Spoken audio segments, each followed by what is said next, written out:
દ્રવ્યને હું પણ અનુભવવાની સંકિત જ્ઞાન થતા, ધર્મની પહેલી સીધી થતા, ધર્મનું પહેલું પગથિયું થતા એને વિષયના ભોગમાં પણ દુઃખ લાગે છે. સંકેતીને 6000 સ્ત્રી હોય છે ચક્રવર્તીને, પણ અતિન્દ્રિયાનંદના સ્વાદને આગળ એ ભોગ ઉપરનો મજાનો ભાવ જે લોકો મજા માને છે ત્યાં જ્ઞાનીને દુઃખ લાગે છે. પરકલ્પના વર્ણના ભાવને જ્ઞાની દુઃખ જાણે છે અને સ્વતર્પણા વર્ણના ભાવને સુખ જાણે છે.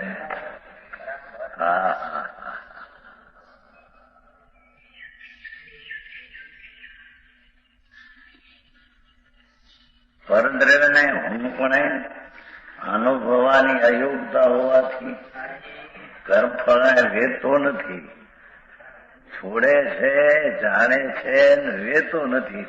3 બોલી હતા.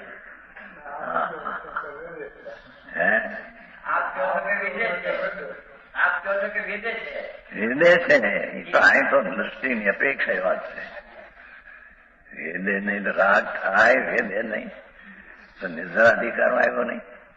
બીજી ગાથામાં જ્ઞાનીને રાગ આવે, સુખ દુઃખનું વેદન થી આવીને જાય નહીં.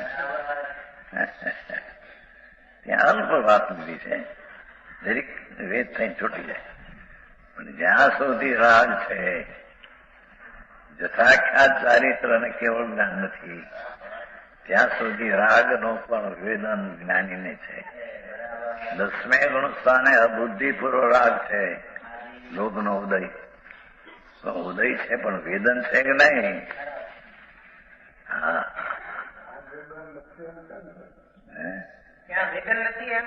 વેદન નથી તો વિતરાગતા હોય, વિતરાગતા તો નથી.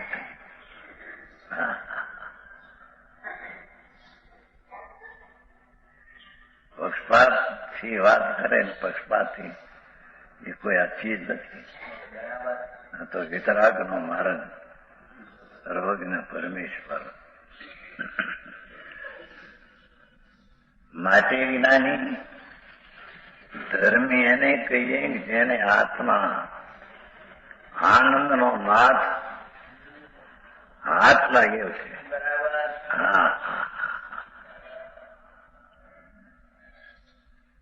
જે અતિન્દ્રિય આનંદથી ભરેલો ભગવાન એનો અનુભવ થયો છે. તે જ્ઞાની પ્રકૃતિ સ્વભાવથી વ્યસ્ત હોવાથી, પ્રકૃતિ એટલે રાગ દ્વેષ પરિણામ જે પ્રકૃતિ સ્વભાવ છે, એ કઈ જીવનો સ્વભાવ નથી. પ્રકૃતિ સ્વભાવથી વિરક્ત હોવાથી અવેદક છે.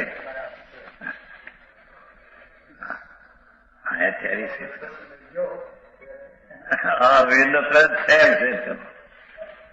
પણ આ એકાંત પાછળ લઈ લે તો એ રાગ આદિ છે એને વેદવામાં આવતો નથી. ત્યારે હવે તો રાગ થાય છે, રાગ કહેવાય વેદનમાં આવે ત્યારે થાય છે. નહીતર પૂર્ણ આનંદ હોવો જોઈએ. પૂર્ણ આનંદના અભાવમાં તેટલું દુઃખ તો છે, જ્ઞાની નહીં પણ તેટલું દુઃખનું વેદન છે. આનંદ ને દુઃખ બેયનું વેદન છે. કઈ થોડું કાલે મિથ્યા દ્રષ્ટિને એકનું દુઃખનું વેદન છે. ભગવાન કેવળી પરમાત્મા એને એકનો આનંદ છે. સાધકને આનંદ ને દુઃખ ભાઈ ભેગું છે. સાધક છે તો બાધકનું ભેગું છે. સમજાય છે ગાય? અનાદિકાળથી અજ્ઞાનમાં એને તો રાગનું જ વેદન કર્યું છે, પ્રકૃતિના સ્વભાવનું જ વેદન કર્યું છે. કોઈ દી આત્મા તરફના વર્ણનું વેદન કર્યું નથી. હા, ભલે કરોડોપતિ, અબજોપતિ, મોટા અધિકારીઓ 50-50 લાખની પેદાશવાળા હોય, એથી શું? અંતરની ચીજને એને જોઈને વેદી નથી.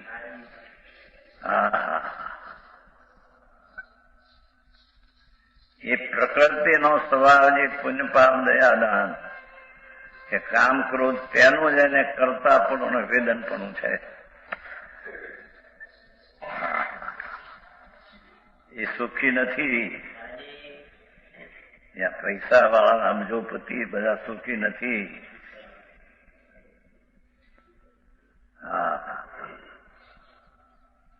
એક હિસાબે તો પુનથી એને પૈસા મળ્યા, પણ પૈસા છે એ પરિગ્રહમાં ગણ્યા છે. બાહ્ય 10 પ્રકારનો પરિગ્રહ, તો એ હિસાબે તો એ પાપી છે. પૈસા વાળા પાપી છે. આવી વાત. આનું કાંઈ એમ કે જે પૈસો છે એને પરિગ્રહમાં ગણ્યો છે, અને પરિગ્રહ તે પાપ છે. અને જે પૈસો છે જાજો, એમ જાજો એ દુઃખી છે, અને એટલો એ પાપી છે. આમ ખમા ખમા થતો હોય. પ્રમદી રાજકોટમાં 8 મિનિટ આવી હતી મંજુરા. જોગવાઈની ચીતો જોવો ક્યાં ક્યાં અટવાઈ નાખ્યો છે ભગવાન આત્માને. પુનઃના પરિણામમાં ક્યાંય અટવાઈ દીધું. આ કે છે જ્ઞાની પ્રકૃતિ સ્વભાવથી વ્યર્થ હોવાથી આ કારણે અવિદ કહેવામાં આવે છે. પ્રકૃતિનો સ્વભાવ જેટલો પુરુષાર્થથી નબળાય છે એટલી અંદર રાગ દ્વેષ થાય છે ધર્મીને પણ તે અવેદ છે. કેમ? પ્રકૃતિ સ્વભાવથી વ્યર્થ હોવાથી. આ સિદ્ધાંત મુખ્ય. પ્રકૃતિના સ્વભાવથી અંતરદ્રષ્ટિમાં વિરક્ત છે. દ્રષ્ટિમાં એનો આદર નથી. દ્રષ્ટિનું ધ્યેય તો દ્રવ્ય ઉપર છે, એથી એ વિરક્ત છે. પરથી પ્રકૃતિના સ્વભાવથી વિરક્ત હોવાથી અવિદ છે. આ ન્યાય મુજબ છે. આવું ઉપદેશ, આવી વાત. પછી તો દયા પાડો, વ્રત કરો, ભક્તિ કરો, દાન કરો. સમજાય તો ખરું. હવે એમાં હું સમજવું છું. ધૂળ એમાં અનાદિથી કરતો. હવે રાગ ને રાગના ફળને અનાદિથી કરતો અને ભોગવતો આવે છે. એમાં હું સમજવું નહોતું. પ્રભુ આત્મા પ્રકૃતિના સ્વભાવથી વિરક્ત હોવાથી, સ્વભાવના ભાવમાં રક્ત હોવાથી ધર્મી જીવ સ્વભાવમાં આનંદમાં અતિન્દ્રિય આનંદનો ભોગવટો અનુભવ કરતો હોવાથી, એ પ્રકૃતિના સ્વભાવથી વિરક્ત હોવાથી અવિદ કહેવામાં આવે છે.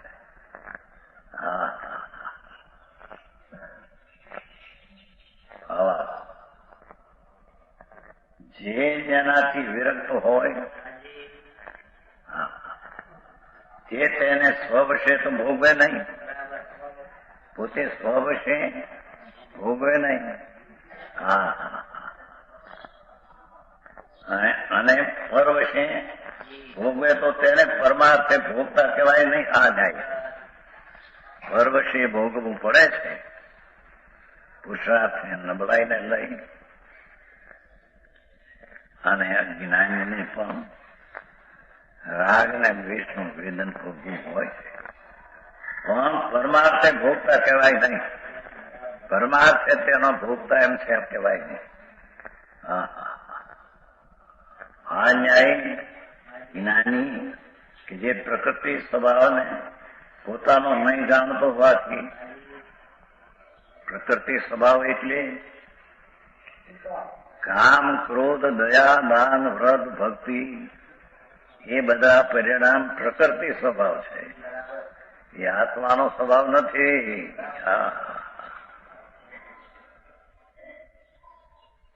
આકરું કામ છે ભાઈ. વિતરાગનો ધર્મ બહુ અપૂર્વ અને સૂક્ષ્મ છે. અપૂર્વ અને સૂક્ષ્મ છે.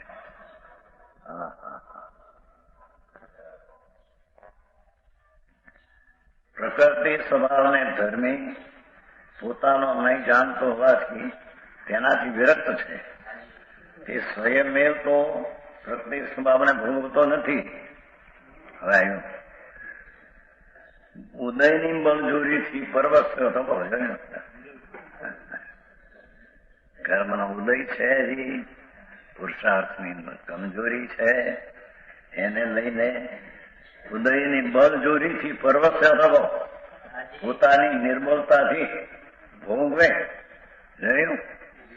ભોગવે તો છે નિર્બળતાથી.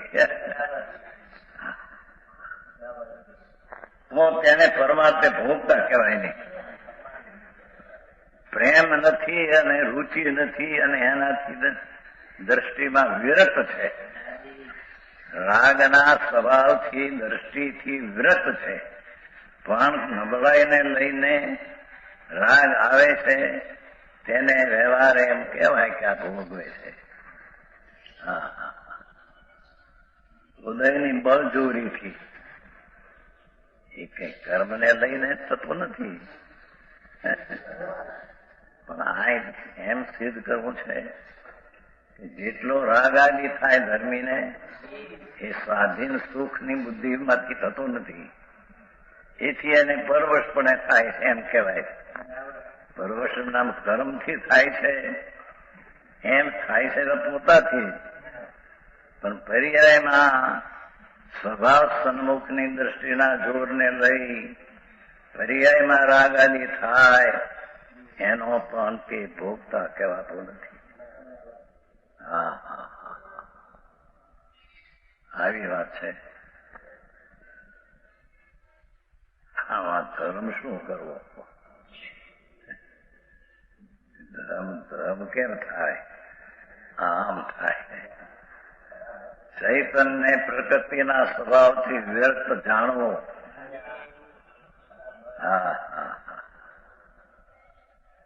કર્મના નિમિત્તથી થતા ઉપાધિ ભાવથી નિરુપાધિ ભગવાન અંદર પડ્યા છે બેરા સચ્ચિદાનંદ પ્રભુ. એને જાણવો, માનવો અને અનુભવવો એનું નામ ધર્મ છે. બાકી બધી વાતો છે.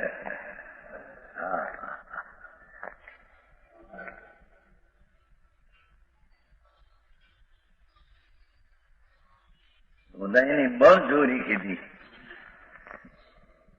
ખરેખર તો એક દ્રવ્ય ઉપર બીજા દ્રવ્યની બળજોરી લાવવી પડતી નથી.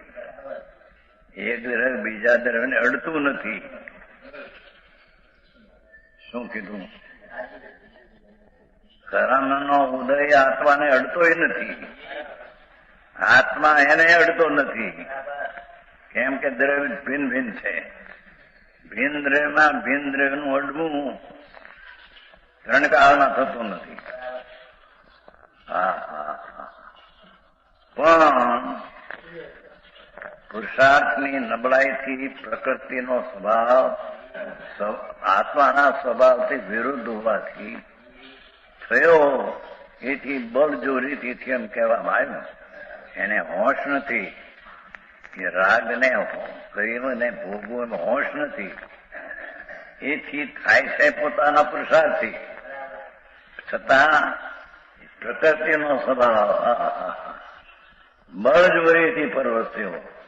આ કાંઈ ઉદયની બળજોરી. કોઈ કહે તમે કર્મથી વિકાર નથી થતા. આ કર્યું નિમિત્તથી કાંઈ થાય નહીં.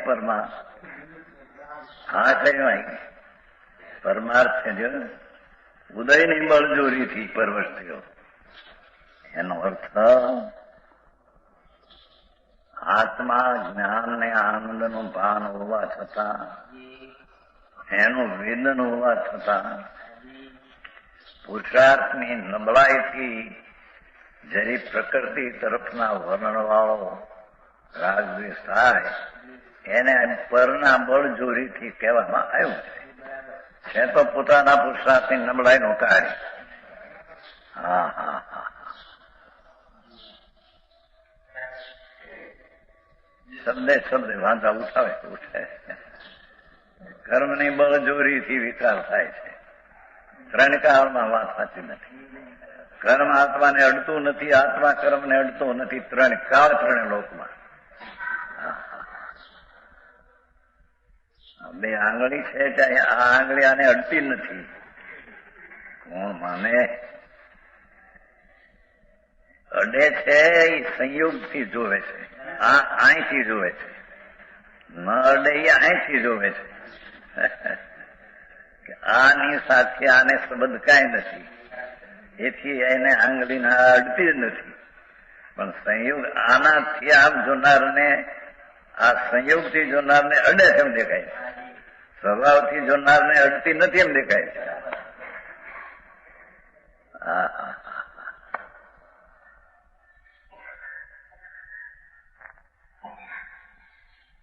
પાણી ઊનું થયું એ અગ્નિથી થયું એમ જે જોવે છે એ સંયોગથી જોવે છે. અને સંયોગથી નહીં જોનાર, જે વસ્તુનો સ્વભાવ છે તેથી જોનાર, એ ઊનું પાણી પોતાના સ્પર્શ ગુણની પર્યાયમાં ઠંડી હતી એની ઉષ્ણ કરી છે. અગ્નિને લઈને પાણી ઊનું થયું નથી.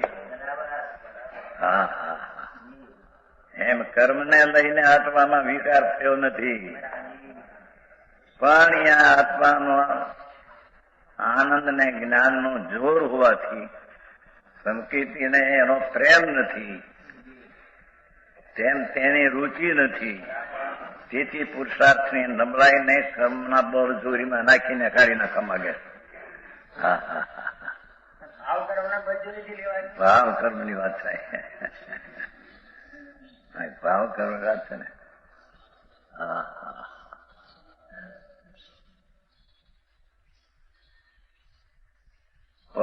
ઉદયની બળજોરીથી પરવશ થયો શકો, પોતાની નિર્બળતાથી દેખો ભોગવે, નિર્બળતાથી રાગ આવે અને ભોગવે. હા હા, તો તેને પરમાર્થે ભોગતા કહેવાય નહીં. હા હા, એક ઓર કે ભોગવાય નહીં, એક ઓર કે ભોગવાય. ભોગવાય નહીં જે કહ્યું છે પોતાના સ્વભાવના જોરથી, રાગનો પ્રેમ નથી તેથી રાગને ભોગવતો નથી એમ કહ્યું. પણ નબળાઈ છે જ્યાં સુધી રાગ થાય છે એ વેદે છે પોતે, કર્મને લઈને થતો નથી. કર્મને જીવ વેદતો નથી, કર્મ જળ છે, માટી જળ છે, ધૂળ છે. ધૂળને આત્મા વેદે નહીં, આત્મા અરૂપી છે. અરૂપી પોતાની ભૂલમાં, સ્થિરતામાં રાગદ્વેષને વેદે, પોતાની રાગદ્વેષ પોતાથી થાય તેને વેદે. કર્મને કારણે લઈને કર્મને ભોગવે નહીં. હા હા,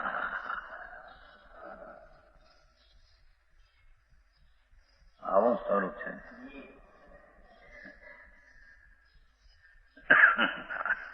આવો ધર્મ છે વિતરાગ. એક ઇન્ડિયા, બે ઇન્ડિયા, ત્રણ ઇન્ડિયા ઈચ્છા મેં પડી મેળવી આવી વિરાણા પ્રસૂત્રીકરણ બોલે ત્યાં સમાય થઈ ગઈ.